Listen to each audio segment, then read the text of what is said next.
like we saw in '08. It was only when you're in the tougher areas with deferred maintenance, because no one likes to talk about this, but guess what? Deferred maintenance always comes due at the worst possible time when you got the least amount of cash. So I like to avoid deferred maintenance in my properties.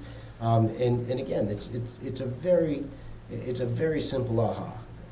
It's just for me. It literally. I know I repeat myself, but own less, better quality, less leverage. You'll be able to power through those shorter things. But you know, you look at any graph of like the Fed charts from the last 110 years.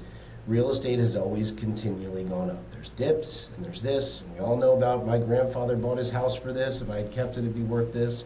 I believe in that. And unless our money system completely changes, I don't think that's ever changing. Well, it's a very sophisticated model that I know that most of I would actually argue to say all of our wealthiest friends share, which is buy good properties and don't sell them. It's pretty simple.